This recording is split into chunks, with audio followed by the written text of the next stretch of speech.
I wanted to show you guys how to make a smoothie and track it, because I know a lot of you are new to tracking and especially using food scales, and they can seem like more work, like, oh, that just sounds like so much work, but it's a lot less work than pulling out your measuring spoons and having to wash them every time.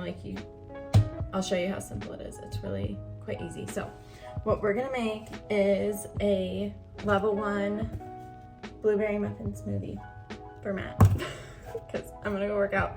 Then I'll have food after, but that's neither here nor there, as they say. Okay, so first, we'll do like 8 ounces of water. You don't need to measure that.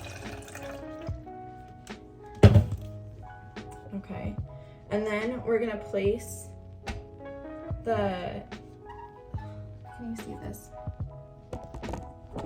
I might have to get out of the frame so that you can just see this. Okay, we place the cup on the scale, then you turn it on,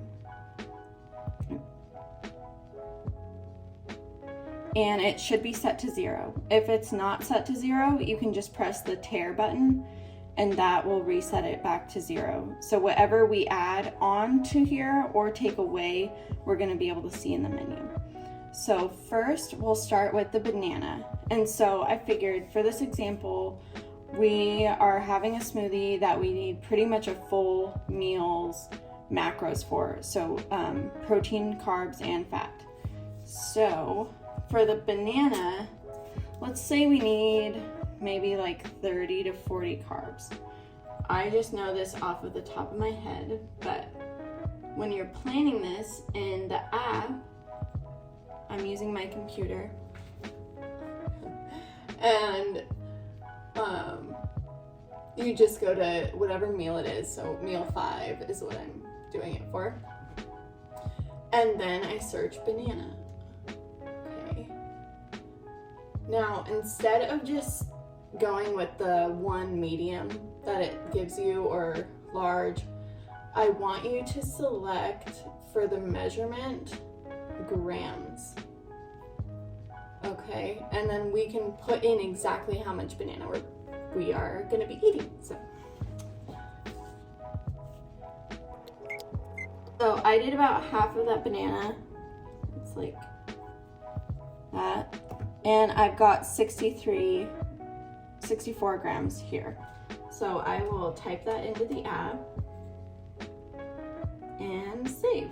And then I can see, oh, that was only 14 grams of carbs. So let's add the rest of the banana.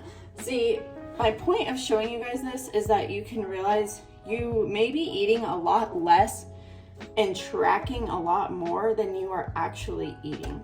So now we have 112 grams, so I'll change that. And boom, we've got 26 carbs. So, and you get to eat a whole freaking banana. That's so awesome. All right, so moving on, we can add a handful of spinach. And I just count that as 1 cup about. Spinach is so low calorie, low macro that it really doesn't matter. You have to eat so much spinach for it to really make a dent. But I do track it nonetheless so that I can get credit for that fiber that we're getting. And to show your coach that you're having a vegetable. Okay, next, we need our protein. And so we'll do 1 scoop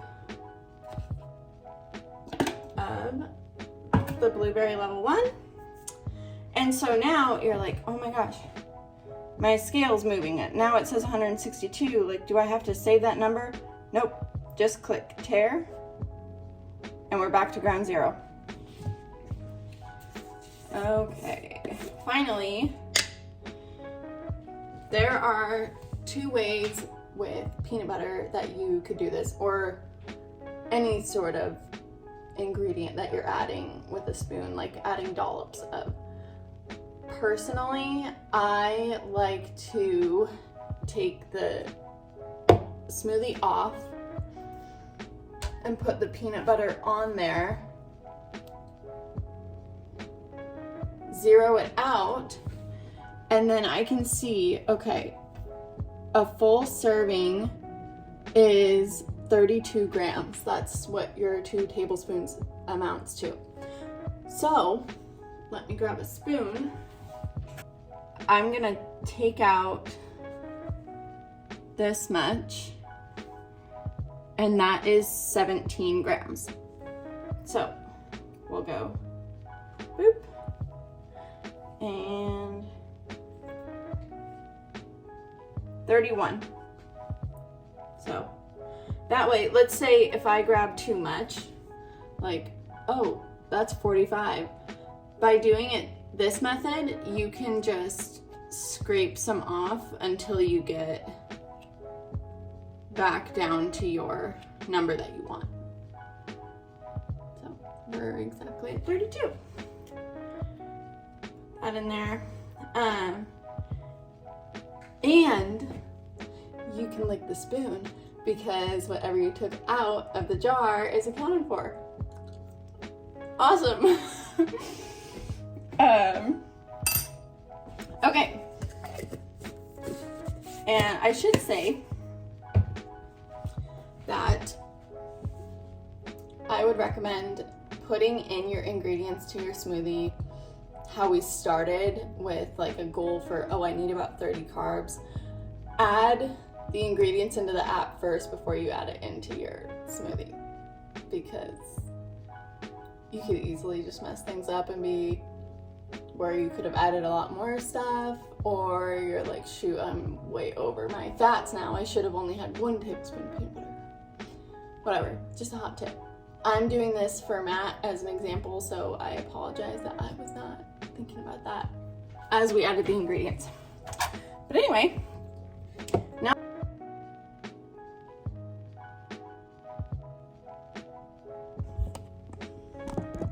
whip her up. Come on. Oh my God, I'm so sorry. But yeah, I hope that was informative and not too much of a shit show. The scale has really helped me a lot, and I think it can be a really good tool for you. I got this scale on Amazon, I think for about 20 bucks, maybe $22. And the last scale I had lasted me since 2017. So like 5 years. And it just started to crap out and wouldn't turn on. It was just really annoying. So, but yeah, they'll last a long time. It's a great investment. Like I said, it's a lot cleaner and quicker once you get the hang of using it. It's super easy. It can also help immensely with tracking your protein. So that's another one that it's actually quite hard to estimate how much protein you're eating. And a full serving of chicken breast is typically only 3 ounces. And that's like the palm of your hand. And I know, like, my appetite, I like to eat probably closer to 4 or 5 ounces. So that's just what I naturally put on my plate. But then if I'm only tracking 3 ounces, I'm actually eating a lot more protein than I think. And maybe if you're checking in with me and I'm like, hey, why aren't you eating your protein? Maybe you are, you're just tracking it incorrectly because you're not like measuring it. So anyway, I hope this was helpful, and I hope you guys have a great day. I know it's the end of the day on Thursday. I hope you have a wonderful weekend. I am heading into the hospital for all weekend, so my post will be a little bit later during the day. If you're watching this later, then that doesn't really matter. So anyway, have a wonderful day. Bye.